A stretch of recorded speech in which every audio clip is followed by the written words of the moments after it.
Mary, who are we? Well, we're the Screaming Divas, but is that our new theme song?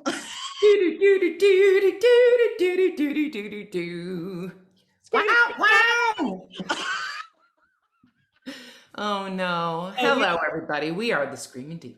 Yes, and we've been friends for a very long time. So that just happened on the fly, people. Hello. Hello. Who did we interview today? A very, very special woman who we are both good friends with.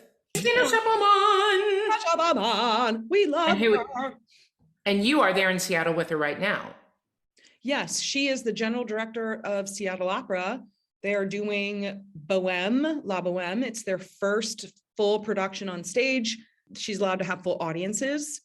And this is exciting stuff, people. And I am so, so grateful to be here. So opera is back.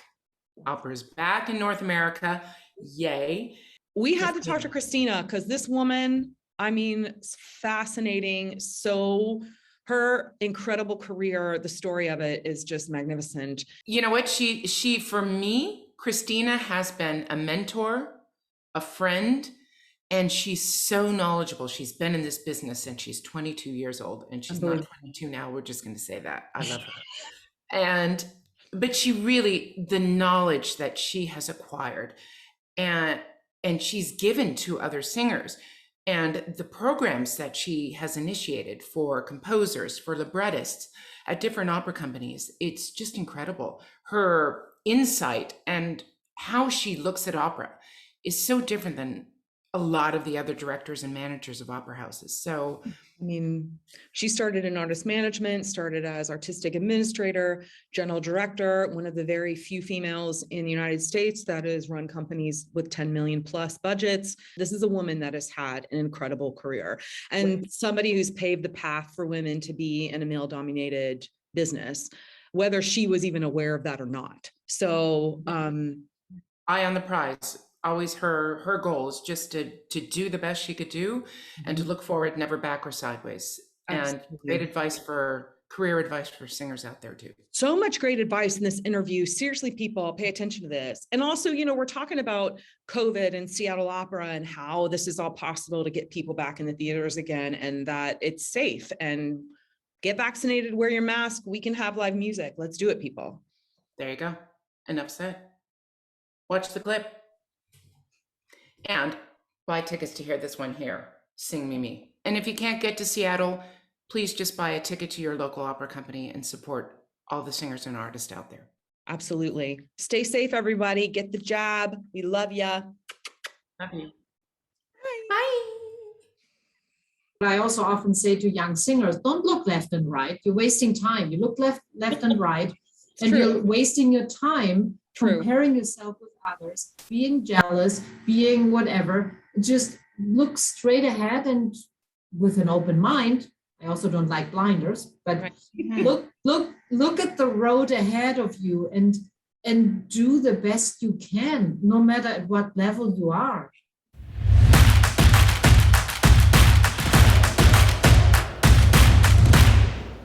Christina, are you here? Oh, guten Tag, Herr Scheppelmann. Yeah, guten Tag. Yeah. I've already started drinking, so, you know, happy Thanksgiving. I am having pumpkin cider because today is Canadian Thanksgiving, so happy Thanksgiving, people. Oh, happy Thanksgiving to you. Why, thank you. Did you get a haircut? No, I have a bad hair day. It looks good. No, I was going to say it looks good, actually. Yeah. Yes. I cannot find my hairbrush, so you're going to have to deal with this. It's okay. General manager, Seattle Opera, looking for a hairbrush. You know we're keeping this in the interview, Christine. You're right. I want to stop from doing what I would like to. Oh, want to laugh, by the way? Wait. Hold on. I think Michael Kieldy took that picture when we did the Met auditions. That was 1995, Marilla program. I have all the Marilla program cards. Nicole Foland. You know what? People don't know this about you, but you have a very good memory and you have a very good database. People do not ever cross Christina Scheppelmann. Betsy Bishop. No way. Oh my gosh. Look at that. Can you hold up Michael Chioldi's again? Because that's hysterical. No, it's even better. Wait. Oh no.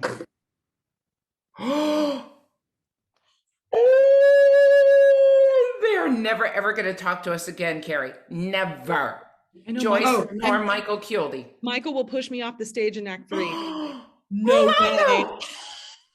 Oh, he really looks like Mr. Bean there. He looks the same. Did you just call him Mr. Bean? He kind of looks like Mr. Bean there. And Rolando's never going to come on the show either. There Never you go. going to come on Screaming Divas now. I know. How are you, Frau I'm good, Scheppelmann? thank you. Now, you don't have one of me now, do you? You were not in Maryland. I know, thank God. Why? I mean, you're scaring me a little bit. Is this a little bit of hoarder action? Like, why do you still have these? Because we had those cards made for the Merolini, and for a few years, not the whole time I was there, but and I kept them because I thought, oh, you know, they were great because we had like 20 Merolini. You cannot remember all the names, so it was great to have them. I go, oh, okay, this is who that is, and James was another great Canadian. Wow. Thank you for sharing. And so I kept them because I thought someday, I mean, at some point I kept them just to keep them. And then several years later, I found them and I thought, ooh, let's keep them. Ooh, that's kind of like blackmail stuff. A little bit. Oh. Look at her. I remember when she looked like that because she came to Washington National Opera to sing Elia, and she looked like that. I did several Don things Giovanni at and I met Washington. with her, and she was their Nina. That's how old I am, Carrie. Yeah, she did, the first thing she did internationally outside of St. Petersburg was Rusa and Ludmila in San Francisco. Right. And then after that, she did Susanna, Gilda. She did several things in San War and Francisco. Peace? Didn't she do War and Peace out there too? No, that was the year. That was the year before. The first thing was Rusa and Ludmila, and and she did several things in San Francisco. And one summer she did the Maryland program. Okay, listen. And I'm not just saying this because I love you, but your career, your life is just so incredibly incredible and fascinating. And we only have so much time. So I want to tell everybody to go hear the conversations that you did. They're on Facebook, Seattle Opera. I'll put a link down below. You did conversations with Jonathan Dean, your dramaturg here at Seattle Opera, that are wonderful. And if you want to know about Christina and her life and leading up to where she is now with Seattle Opera, everyone needs to go check this out. It's just really quite amazing. Thank you. But that's very nice of you. One of the things that you didn't talk about was, which I really feel like people need to still know this, is that at Washington National Opera, you were pivotal and the starter, I guess, of the Washington National Opera's initiative that helps with composers and librettists. And it is still going strong and just is in its 9th season. And I just find that wonderful. Is it something that you want to start here in Seattle, or are there other programs in this brilliant brain of yours that you're coming up with to start here in Seattle? Always so sure if it's that brilliant, but thanks for saying this. I'll take it. Okay. Yeah, it's called in Washington, it was called the American Opera Initiative, because out of conversations with some composers, among them Jake Hagee and Kevin Putz and also Tobias Picker, what was clear to me as I asked them questions, that at the conservatory or any music school where composers learn, they never learn about the voice. I mean, the voice teachers are panicked to mix them up with modern composers, thinking that the voices are going to be destroyed. And the composers obviously have a lot to focus on. I mean, there's a lot to learn. If you want to compose for orchestra, you need to understand the instruments of the orchestra. It's complex. But in my opinion, the most complex instrument is the voice, because of course, it depends on the player, but a trumpet is always a trumpet, a clarinet is a clarinet. But a soprano is not a soprano. A tenor doesn't equal another tenor. Right. And you have so many differences within the voice categories, which sometimes I believe has led to composers to write things that are really unsingable. And then you come to this conclusion, oh, singers today don't like to sing modern music. That's not true. I do think that the composers and the singers need to collaborate so that each one can realize the vision. The composer, his musical vision, and the singer can actually sing that music and give their artistic interpretation to that music and those words. But it means you have to bring them together. Otherwise, there's a cultural clash between the. And that was really the initial idea behind it. And the same, not the same, but similar with librettists, a story shouldn't be static. Not every word can be sung by every voice the same way, a certain speed. It's a collaboration between librettist and composer also. And to understand all of this, I think you have to start early. It has to be part of the formative years. And not just say when a composer is 50 and a librettist, now please write me the next masterpiece.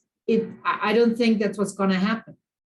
So that was my initial idea for the American Opera Initiative. And I'm happy that it was successful the very first year. I mean, the Mellon Foundation gave us some support right off the bat. And then after we performed the first three 20-minute pieces, we got another support for over the next 3 years, the subsequent years. And I think it's fantastic. We're glad about this. We started here in Seattle, something called Creation Lab, which is similar, but not the same. And also because out here in the Pacific Northwest, you're not as close to the opportunities in the East. I mean, on the East Coast and the Eastern Northeast, you have more possibilities within a certain range, geographical range. Here, there are only so many opera companies at a certain distance, there are only so many opportunities. And I said, you know what, I'm going to limit it to Washington State to give Washington State librettists and composers an opportunity. And why not include conductors in that too? Because I find a lot of young conductors, especially opera conductors, don't understand the singing voice. Just saying. Yeah, I think more than anything, it's the breathing they don't understand. But I think, I mean, you're making an excellent point, and I think you are right. But let's go in small steps and start with what we have at hand. But I do believe you're absolutely right. I think having conductors involved, or even a young assistant conductor, or whatever there might be, is a very good idea. And here, what I also was looking for is try to find different stories, diverse applicants, which we got. I mean, as far as diversity, as far as BIPOC applicants also. I mean, but I think they're very, very beautiful. I dare to call them fairy tales, and I hope nobody takes offense if I call it that way, because I'm sure that the indigenous Washingtonian tribes here would like to call it something else because they're very essential stories to them. But they're just beautiful, and I would love to tell some of those stories also to music and text. But we'll see. I mean, we'll see what we get. We had a wonderful and very interesting first round. We started last year. Right. The second round is now basically in its selection process as far as selecting composers and librettists. And we'll see what we get. But I do think we have to train the composers and librettists of the future. Otherwise, we will be museum. We will just repeat the same old, which is gorgeous too. And I don't want to be without that. I want to keep the pieces that I personally love very much. I think they are popular and for good reason, but we need to add. I mean, absolutely. And start relationships, you know, like Mozart and De Ponte, you know, you can start building these relationships, and maybe a composer can find a librettist that they really work well together and have this collaborative union. And I think it's a great idea. I mean, Sign me up. I'll come and sing for them and show them what, certain voices can't do. Just because you can sing a high C doesn't mean that every note has to be a high C as a soprano. Or that you can jump around with really ridiculous, in ridiculous speed and with huge kind of octave jumps go from here to there. And then also the words. I mean, you even if you sing bel canto, not every word is necessarily understandable, but you have to give the chance to articulate the words to some extent. Yeah. Thank you. And to sing the notes and to express. And I think that comes in many shapes and musical colors and melodies. You can be atonal, serial, whatever you want, and really modern. You can mix styles. I mean, ultimately, to me, opera comes down to telling a story, any story, Absolutely. to music and singing. So that leaves an immense amount of freedom. Yeah. What you Totally. Great. Okay, I can feel your eyeball roll about to happen when I ask you, or when I start this comment, because you and I've talked about this privately a little bit. But there is something very important about this, and there's a question at the end. So first I want to say, in what I have learned about you is that being in a very male-dominated field of being general directors and artistic directors. Hold on a second. Let her finish. Let me finish. You and Francesca Zambello are the only two women in the United States that have run $10 million plus companies. So I hate the fact that we're even having a conversation about women in positions, because it really shouldn't be a part of our vernacular anymore. But in saying that, both of you have built your career in this business, being the only females to have reached this height. And what you have done is pave the way for generations behind you, for it to be a normal for women to be in these positions of power. So my question to you is there any advice that you would give to the generations behind you, no matter what the gender is, in what you've done and what you've accomplished? Look, first of all, I think that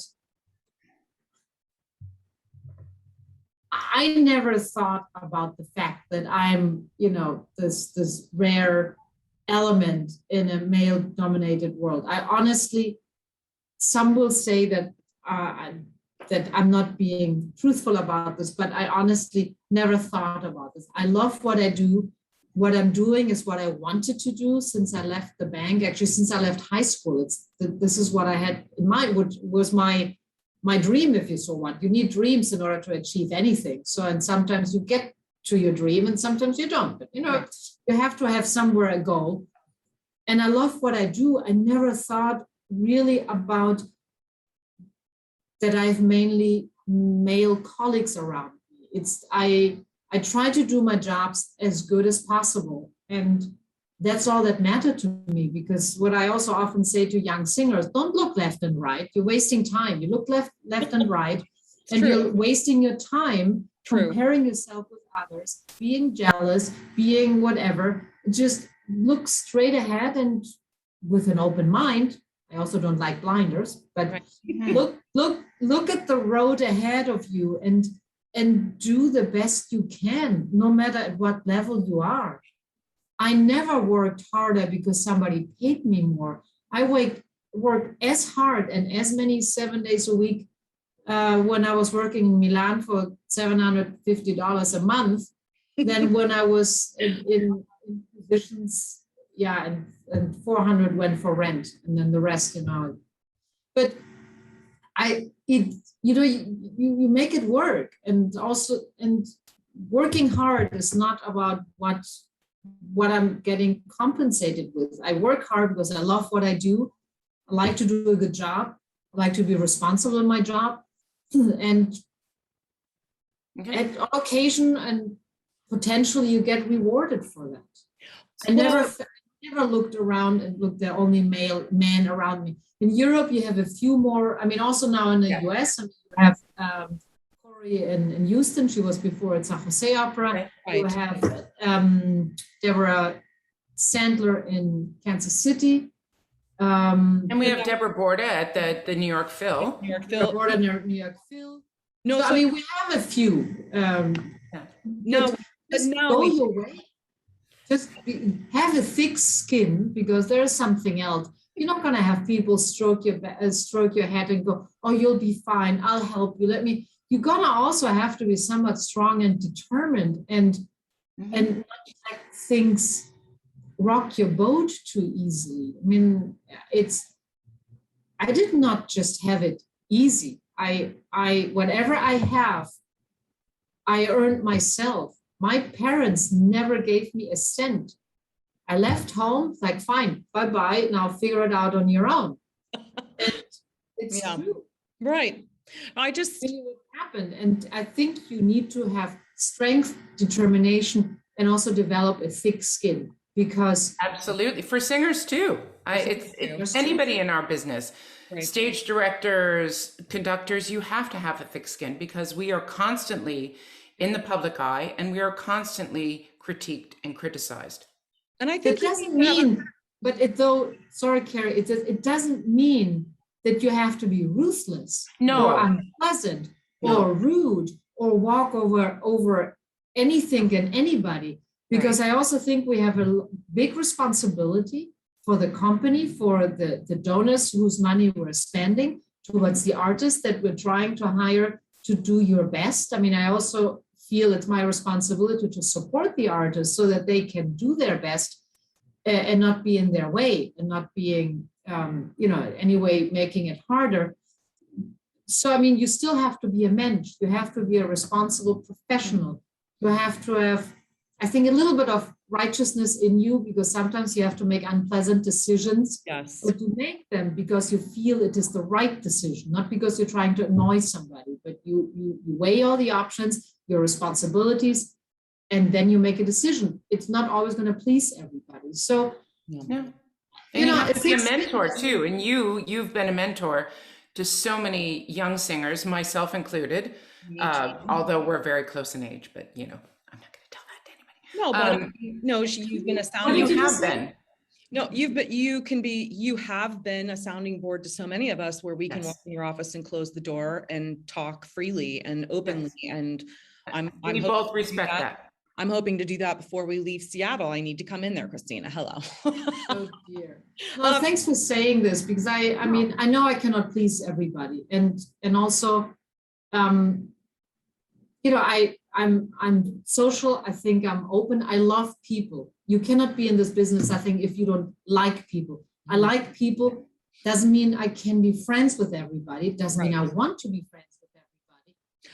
But I like people, and I respect people, and I'm happy to also to go and have a beer or have a chat. That doesn't automatically translate that I can hire everybody all the time. Just because I'm nice and social doesn't mean there is more to it. I'm responsible to my job, and that's what I try to put first.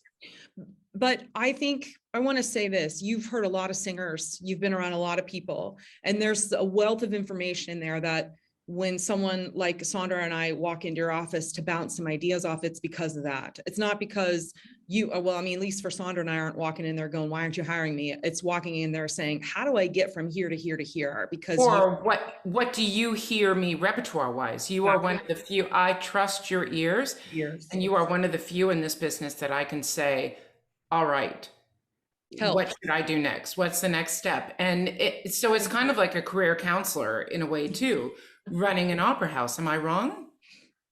Well, a little bit, yes. I think it is. I think it's good if you're capable of being career counselor, because we're supposed to, in my position, I'm supposed to judge voices because I'm supposed to hire them for the right role, possibly. So if I can give some decent advice, I'm happy to give it. I might be wrong on occasion, as much as also you might be wrong saying to me, oh, you think I think I'd like to sing this. And I might look at you and panic and go, are you crazy? And I will say it.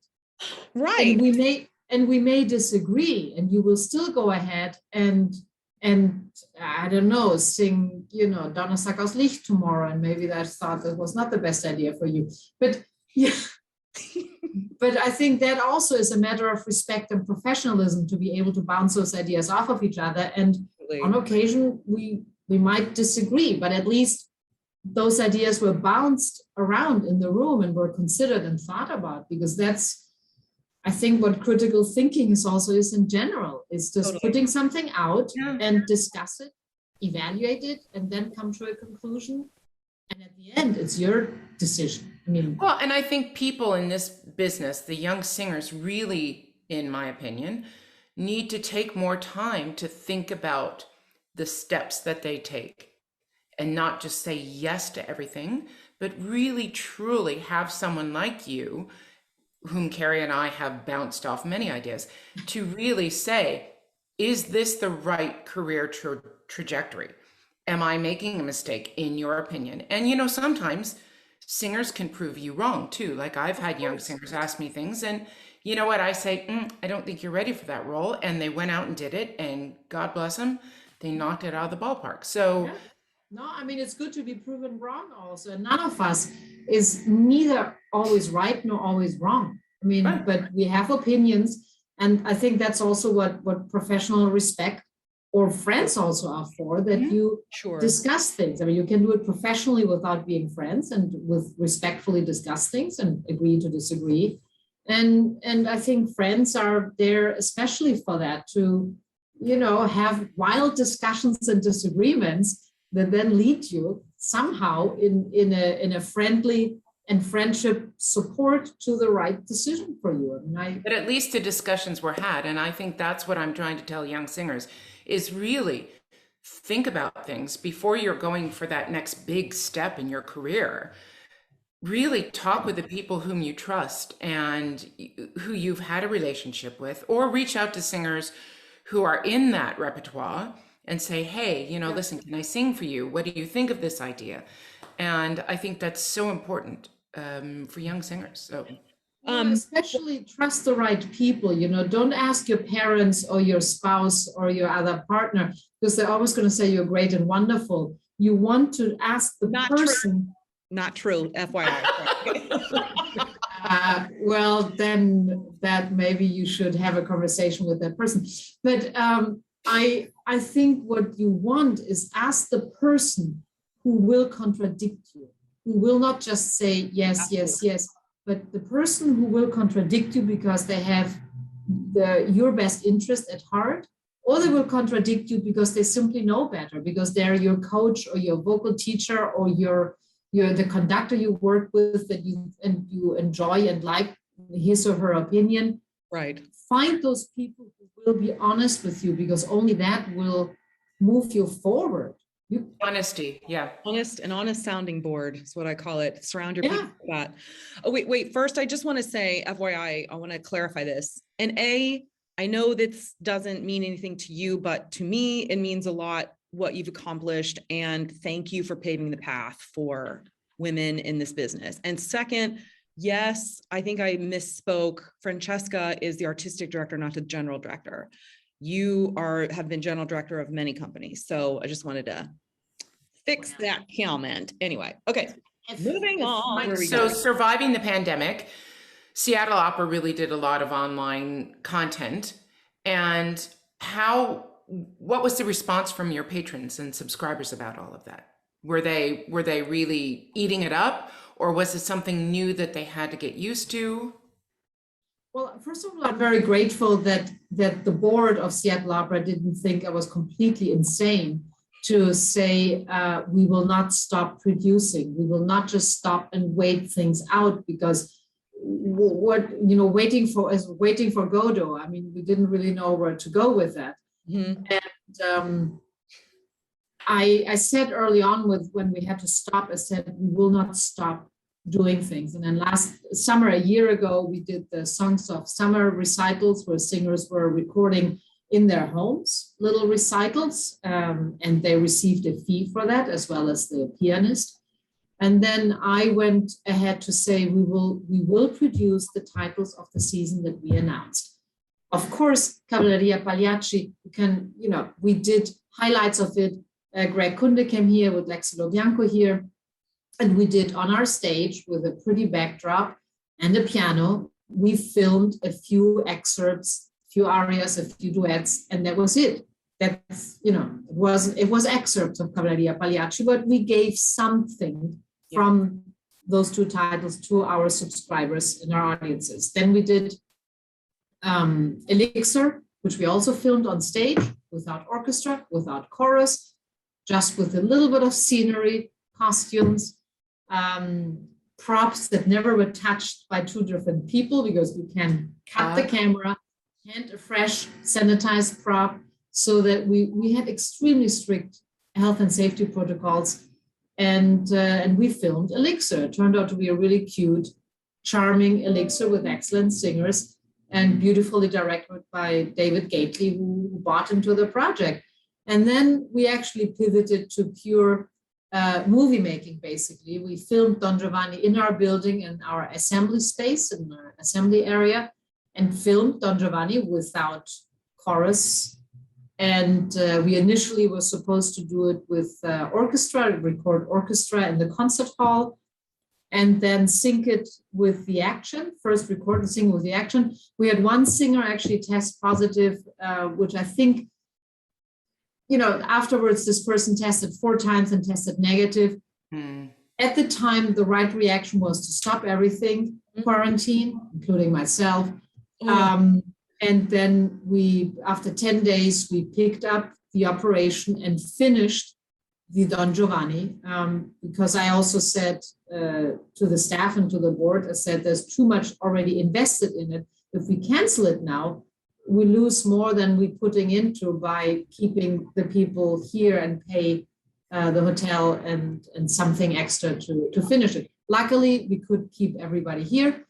We finished the Giovanni, and then we did Flight at the Museum of Flight, which was so cool. Super cool. And I'm so proud that even Jonathan Duff and his librettist enjoyed the result. And then we did Tosca at St. James Cathedral. We filmed there. And on those two, we did indeed what we had set out to do. We recorded singing and orchestra at Benaroya Hall. And then filmed the action to the music. I mean, the music was played, and then you had to lip sync, basically. And then it was synchronized in post-production. And I'm very happy with those results. And I'm very proud that everybody involved made this possible. And I mean, all three are excellent movies, opera movies, which I think are worth seeing, and I hope that in the future I can make them accessible. Are they available? Are they available to the public yet? Not right now. They were available to our subscribers, and then pay-per-view last season, because of course we couldn't have audience, you couldn't buy tickets. So we had arranged with the unions to have a pay-per-view. All proceeds from pay-per-view were paid through to the unions. We didn't keep anything as the company. So they went to some to an ACMA fund. And anyway, we had arranged for the unions to pay it through to them, and we gave them all the accounting and all the numbers, which also proves that there wasn't really that much money in it. But they saw exactly, we paid it through. And I know that our subscribers and those who saw it were very complimentary and enjoyed it. And I'm just proud that everybody learned and jumped onto it and went ahead, because I mean, when I first said it, I know it sounded difficult to many, and I was probably a little optimistic that we could pivot that quickly, but we did, and everybody did. And even some of our crew members said to me, we learned something different. We learned a different skill. We produced something different. And then at the end of the summer, we did our very first event in front of audience. Was a shortened Valkyrie on Seattle Center grounds. We had nearly 2,300 paying audience members, and then outside the fenced area inside the fenced area you paid, but you could be outside the fenced area on Seattle Center grounds and still hear it. We had a big screen so that people could see it also that were further away. So we had probably about 2,500 people watching that. And that was our first public event. Yeah, Are you And doing with the Bohème now that Carrie's in Chicago with the Macbeth, because the theater, the lyric opera, required everyone to be 100% vaccinated to get in the theater. So what we did for the people who didn't feel comfortable, the patrons or people who bought tickets who didn't feel comfortable coming into the theater or couldn't, we filmed 2 performances and made that available to people who bought a full price ticket for a limited time. So I think they have 2 more weeks now that they can watch, because we just had our last Macbeth. Are you doing something like that for the La Bohème? the intention is here similar, though we would only make it available to subscribers, those who bought a subscription. We're still finalizing the conversations with the unions so that we can do that. And we would, we would record 1 performance with 3 cameras. If there's any, major musical mishap, we could edit it a little bit, but the idea is to maintain the live feeling of a performance. And then after the run, make it available with an access code to subscribers who don't want to come in and ask for the access code. And we will make it available over about 7 days. So within those 7 days, they would have to go in. But you're only doing that with one cast. Finalizing. But you're only doing that with one cast, correct? Because the other cast is doing the radio broadcast. Correct. There's one radio broadcast with King FM, which is the local classical radio station. And for years, there was live radio broadcasts. So one cast would have the radio broadcast and the other cast would be recorded for that streaming. Perfect. That's great. So we can look for Carrie in the radio broadcast, correct? Right. Oh, absolutely. Yes. Yeah. That you can For do. those of you who want to hear Carrie. This Saturday morning, the day of the opening of Bohème, you could also tune in at 10 a.m. Pacific time to King FM and listen to the Valkyrie from August 28th. So it's a great cast. I mean, Angela Mead, Lexolo Bianco, Brandon Jovanovic, Eric Owens, Rhea Chetto, and Ludovic Marlowe was conducting and did a wonderful job. It was his first Valkyrie he conducted, and the orchestra played beautifully for him. I personally, I had a great time. It was such a great feeling to actually do that. I love that. So talk to us though about, because in conversations we've had with other general managers before we've been able to open up this fall, the concern was ticket sales, because we weren't sure, they're not sure how many people are actually going to come into the theater. Is that something that's now an issue for you, or concern? A concern? It's just the reality. People are not coming back at the same rate. They just will not. There's no magic to it. It's just, and also a lot of the decisions that we had to make were decisions that we made in December, January. Right. So at that time, the crystal ball was massively foggy because you cannot decide in the summer, I think next season we'll do this, that, and the other thing. You still need the lead time that you typically have of several months. So we made decisions when we really didn't know much.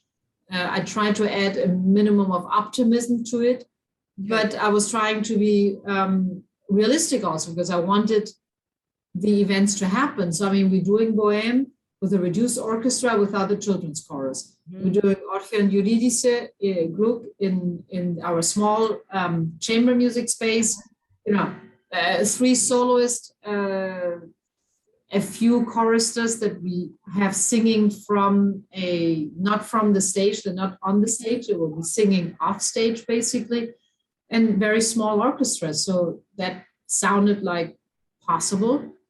And then Blue, which doesn't have chorus, and then Nozze di Figaro, which is a small orchestra and small chorus. So we made assumptions saying, let's just try to be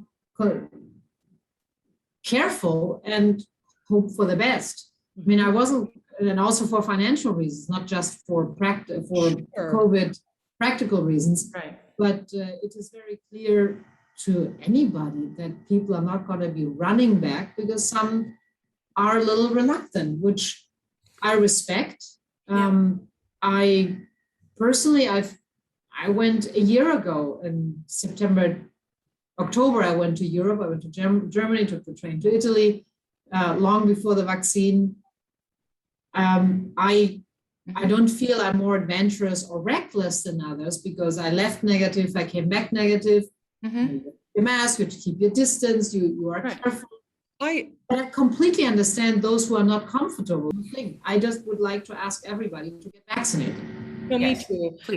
I'd like to say this though, because being in Seattle and seeing the community here and how their response to mask wearing is unbelievable. I mean, everybody really just wants to be safe and careful. I went to a symphony concert. We had to show proof of vax and ID, and not one person in there had their mask below their nose, pulled off their face.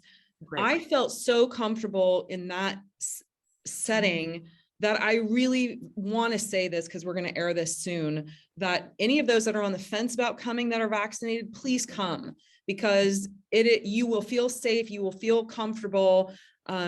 Really, the response, unlike where I live, where it's a war about masks and vaccinations, it's not here. There are people are wearing the mask even walking down the street. So I feel like that a lot. I feel like if there is a theater that's safe to go to, please come to Seattle Opera, buy a ticket, and sit through any of the shows that are here.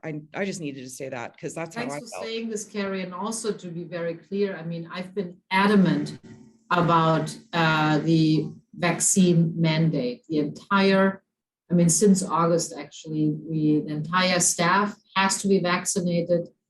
Chorus, every singer singing here, every soloist, orchestra, wardrobe, crew, everybody. And I appreciate that I did not get pushback on that. And those who are not vaccinated, I will not play or sing here for the time being. And this is not to be unpleasant or mean. It's really out of concern for public health and for the health of everybody involved.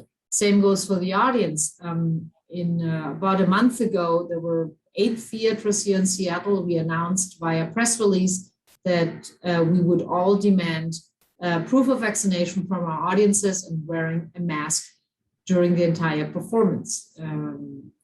During the intermission, they can go outside and get some fresh air. And now also the county is asking for that for certain restaurants, for certain indoor places. And, also traveling to Europe, frankly, it just becomes normal. You have a vaccination card. I mean, I arrived in the summer in Germany, and you give your passport, you give your vaccination card. PCR test, and you... Yeah, and coming back, I had to have a PCR test to get on the plane because they checked the PCR test. That's something I wish we could also do here for domestic flights to ask for a PCR test. I mean, now that also quick tests are more available, it doesn't take much. It's a piece of paper. It's the result of your test as you board, as you check in. Yeah. Why don't you do it when you check in? Before you go to the gate, you check in, you get a rapid test, you go to the gate. Oh, I'm sorry, you're positive. You're not getting on the plane. I mean, here in Canada, when we had the hotel mandates, 95% of the cases were intra-Canada flights, the people that were having the COVID positivity, not the international flights, because the international flights, you had to get the PCR test. So has this changed? Has the pandemic changed how you do your job? And is that the hardest part of your job now? What is the difficulties of your job these days? I don't know if it's the hardest. It's just, I'm not somebody who spends too much time to think about, is it hard, is it not hard? You have to be somewhat pragmatic also in life. And I think this is what it is right now, so that's what we're doing. And time consuming, maybe that's a better question. Is it more time consuming now, thinking about the health regulations or keeping your artists and orchestra safe? At this point, I feel it's routine already. It originally, when we had to start creating all those protocols, when you had to talk every other day with the health officials of the city or the county or Seattle Center, when everything was still in flux and we didn't know much about the COVID itself, and the regulations changed every 5 seconds, that was somewhat exhausting. Sure. But, we tried to go above and beyond and have the strictest possible protocols. Now, I think it is a little bit more routine. It's still time consuming for our COVID monitors to check, to make sure that things are being followed, that all the proof of vaccination cards have been registered. They're not obviously public knowledge. I mean, I don't get to see vax cards, and I shouldn't, but it is really confidentially handled by the 2 COVID monitors who register that. And, as things change, they change. I mean, we will, today at the ZITS, those who sing without a mask will do a quick test. And then I decided to have a weekly test so we're going to test tomorrow people, so that for the dress rehearsal without mask and for the performance, the opening, we have, that would count as the weekly test for this week. And then we'll do another test next Wednesday. The singers can go here to Curative, which is next door, then at their own, at their own schedule. And we'll do for the chorus and for the soloists that want to do it in-house, they can come here and do the test before the performance.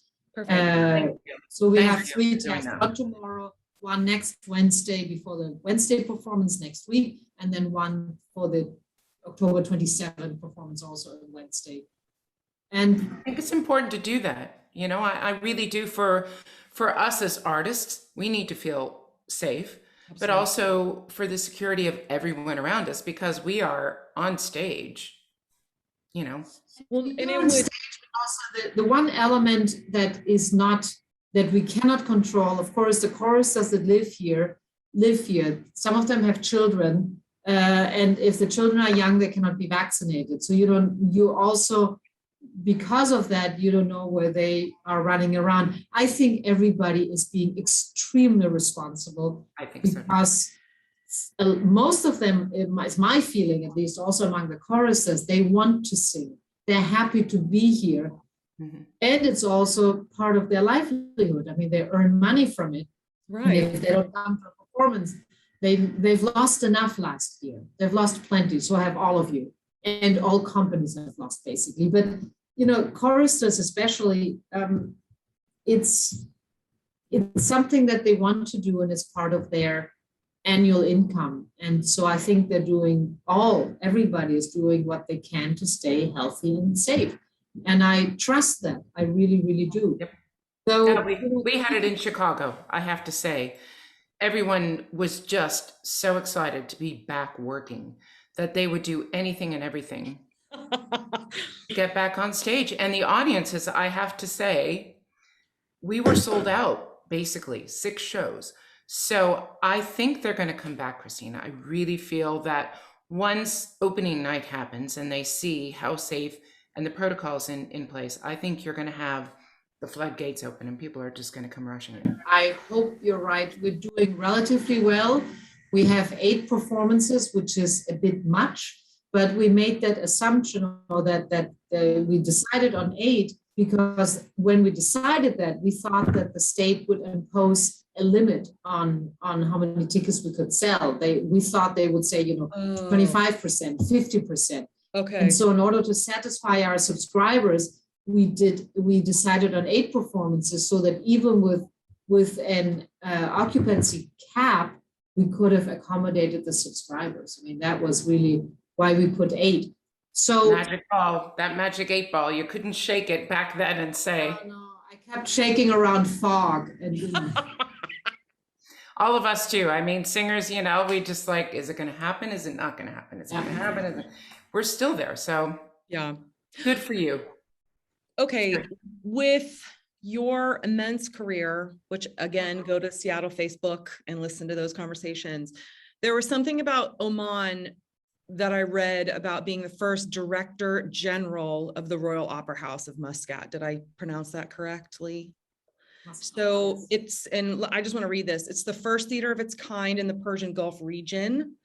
And under your guidance, you established an excellent reputation as a cultural destination in Oman, and you opened doors for international musical and cultural relations. So, I mean, Christina, your entire career, and then having just finished that before coming to Seattle, I mean, is there anything else left that you want to accomplish in your career? I mean, seriously, I feel like you could hang up your hat right now and be like, I did good, people. No, thank you.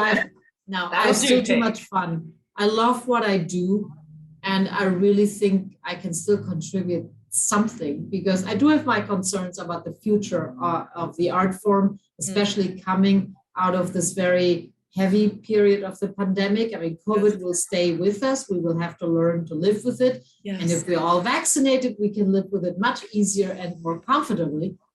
But I think that I do love what I do, and I would like to be able to contribute a little bit to the longevity of opera, which I think is a fascinating art form. And I think it can be meaningful also. I mean, there are many stories that can still be told. I think there are many stories that can be told also in various musical styles. I think we're a little stuck in a certain canon of writing opera. You can also write, small orchestration. You can write with for smaller cast, for bigger cast, for various choruses or no choruses, and tell also uncomfortable stories and difficult stories, because that's what happened through a lot of the history of opera. We have a lot of pretty rough and violent stories that we told to fantastic and exciting and riveting music. And I do think that we should continue that. So for now, I still love what I do. Also, I'm not that old, excuse me, although Sandra likes to make me older than I am. You are older than me, but not that much, but you still are older than me, and you always will be. So a little bit, but it also means I'm a little wiser than you. That's true. Ooh, okay. So I'm just going to cut that off and just say, I want to end this interview before our rapid fire with an amazing quote that you said in your TED Talk in 2019. The topic was music and identity. And you said, and everybody. And yes, sorry, Sandra, I'm sorry to interrupt you. Yes, I'm going to put a link down below because y'all need to watch this. Yeah, it is brilliant. And I know Christina's head's just gone like this because I never really compliment her much, but music is universal. To enrich your emotional universe, you should listen to all music. Life is short, the world is big. Don't just consume music, listen to it consciously. It enriches your thinking and your emotions. It is what makes us human to feel. Don't take music, for granted. Yes. How much do we love you for saying that? Yeah. Well, thank you. And I think thank you very much for reading that quote. I sound intelligent there, huh? One of those. Also, I think it has gained meaning, given that we spent so many months without any music. And is that what we want? No. I cannot imagine life without live music. I don't want just canned music. That emotional excitement and thrill of live music, and it doesn't matter which type it is, it's irreplaceable, and it's part of human history, of humankind. I mean, we always had some type of music. Even in its beginnings, it was something that came from an emotional place. Right, and storytelling. That's how people told stories. So, okay, we know you're on a tight schedule, so we would love to get a few rapid fires in, and I would love to start with it because I know a little something about you. Oh. So I want to ask you quickly, Vespa or Ducati? Vespa. Vespa, really? The 200cc, an old Vespa with the gear shift in your left hand. Okay, thank you very much, because we know that you like riding. So, Carrie? My present bike is a 900cc Triumph, so there. You're just, amazing. Okay, kind of a cheesy question, but what opera best describes you? Oh my God. Wow. What do you think? Oh, I mean, I can tell you that if I were capable of singing, I want to sing ably. oh, she's amazing. That's a good question. Thank you for adding that to our arsenal. So you would want to be ably.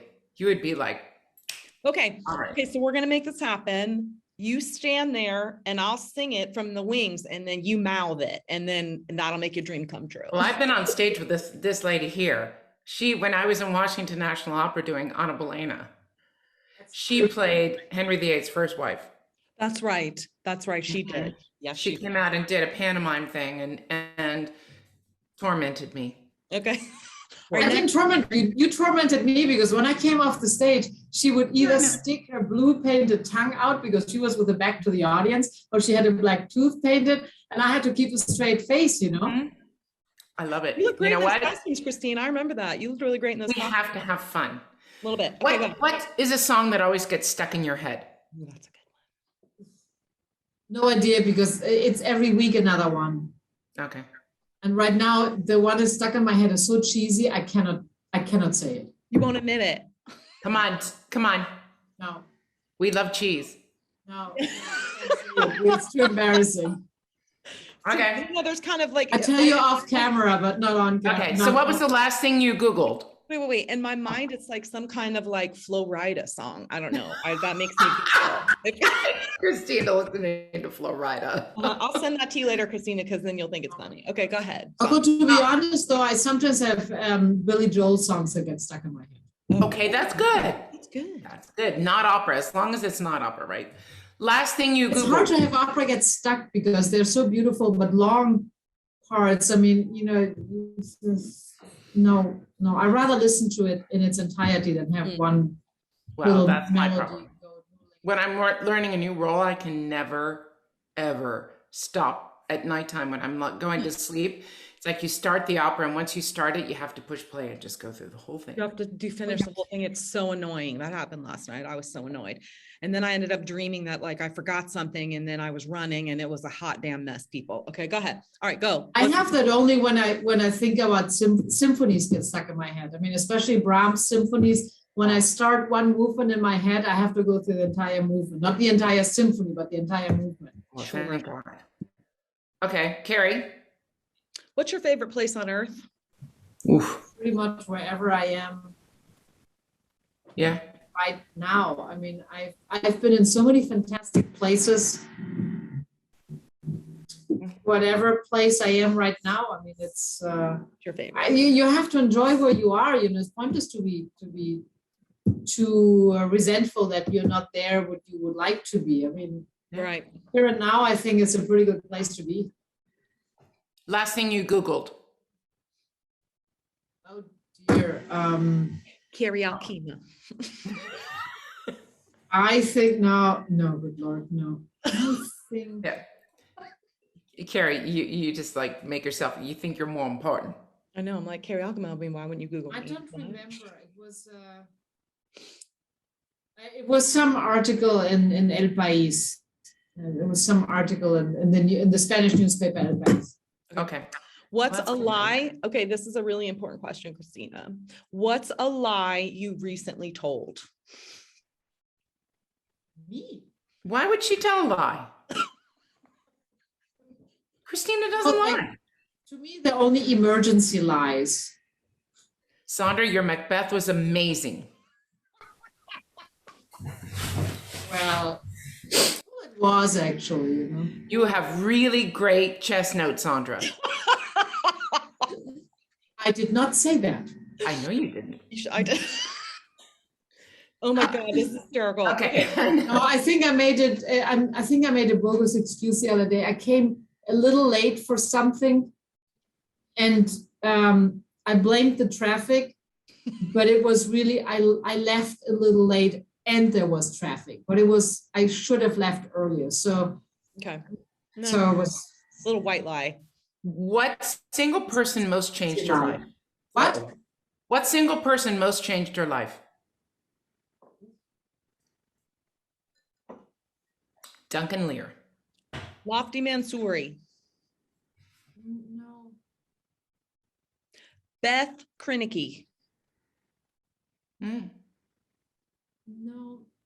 Well, I love I get Beth, it. but I think the person that allowed me to start in this business is Walter Belloc, Yes. who the agent who hired me when I was 22 years old, and blue-eyed and bushy-tailed, whatever. I mean, I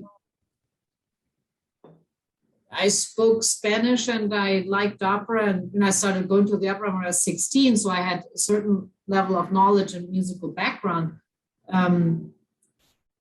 But Walter took a big, not a risk, but he gave me an opportunity.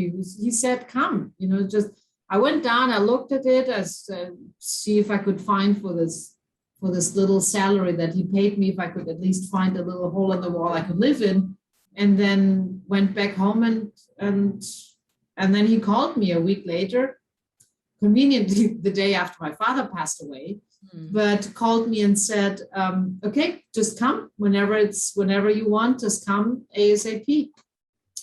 I remember hearing you say that he gave you the opportunity to fail, but would have backed you in your failures. And I found that really fascinating. And I apply this also in general to people I work with. No, I didn't speak Italian when I went to Italy. I spoke Spanish, few words Italian, or bad opera Italian. I may doesn't get you very far. It's in every opera. Yeah. And I may. Yeah. Yeah, exactly.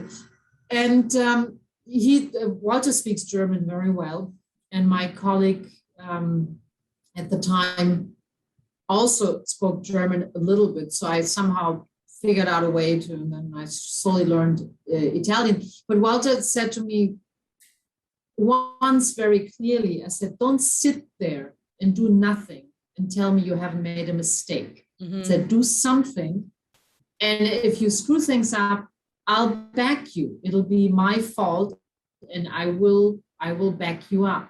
And that's what I say often also to people I work with and where I'm the boss to them. I will take the responsibility. I don't run around and say it's your fault, it's your fault, it's your fault. I want, if something goes wrong, I want to know how it went wrong, so next time we can do it better. Right. But I don't typically point fingers and say you screwed that up. It doesn't do anything. I mean, it makes the person feel bad. Nobody does things wrong on purpose. Right. And I want, you want to back people and make sure that they continue doing the job, and also take risks and do something. And Walter has the singers. It's the same thing. You need to tell that to singers. Yep. Singers need to take risks sometimes. Yeah. And they need to try doing things on stage. I tell singers, how they say to me, how did you learn? I took risks on stage. I wasn't afraid to crack on a note. And you learn by taking those risks, because if you don't perform, and it makes your performance interesting. Yes. Because if you're too safe, it's also like in sports. I mean, if you only play it safe, it doesn't make for an exciting game. Nope. And it's the energy and the chemistry, the energy, the thrill that comes out of a risk. I mean, it's very different, and you can say it's by far not as exciting, but I took risks because, some of my cousins and colleagues said, you're crazy to leave the bank to go to Milan. You don't know what you're getting into. When I left Washington, D.C. to go to Oman, there were a lot of friends who said, what, are you crazy? Best time of my life. So you sometimes just go, and I did do some horseback riding as a teenager, several years. And in jumping, they always tell you, throw your heart over the obstacle first and then follow. Oh, I love that. That's beautiful. Brilliant. So true. And that's sometimes the sentiment I think you also have to have when you take risk or when you make a difficult decision. Throw your heart over and then follow. Go there. I love that. And I always like that image. And by the way, in jumping, it's true. I never did high jumps. I only did enough jumping so that when you rode outside, you can take little obstacles. but even those can be scary sometimes. And it's a great image. It's like, look at the other side and throw yourself over and then go. I think we should end with that. I think that that's a great sentiment to share with every musician, singers, and people in life. Lead with your heart, people. So do it. We know you have a busy schedule today. Thank you for taking the bit. time. Just a little bit, yeah. Well, thank you. And I have Thanksgiving dinner to go and eat. And I got to go practice. Yeah, right. Do something useful, Carrie. I'm trying. Hello. You have to sing, so. I know, I'm behaving, trust me. I don't want to be behaving, but I I am. don't have to sing. I'm all done singing for a month. Yeah. That's pretty cool, actually. Isn't it? So what are you going to do? Learn Sing turn it on? drive. I was going to say, you're still going to sing. All right, thank you. Thanks for doing this. Sure. We love you. Time, behave. Sandra, misbehave. Carrie, do your best and behave a little bit. A little bit. Carrie's an amazing Mimi, and all of you out there who have not seen Carrie sing Mimi, get it today. Go there. Real deal. Yeah. Yay for Seattle Opera for doing it. Yay, Seattle Opera. Thanks for joining us today. Thank you. We love you. Bye-bye. Bye-bye. Bye-bye.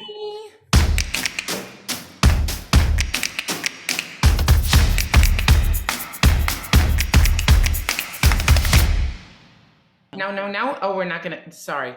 No, sorry. I have a whole thing. Listen, we only have you for so long. You only gave us, and now we only have 45 minutes. So. Yeah, we saw pictures of. Okay, listen. Start talking. She gets up and walks away, Carrie. This is why I could not edit the other 2 attempts at trying to do this. Scheppelmann. I know. Do I need to switch the light on? Oh, that's much better.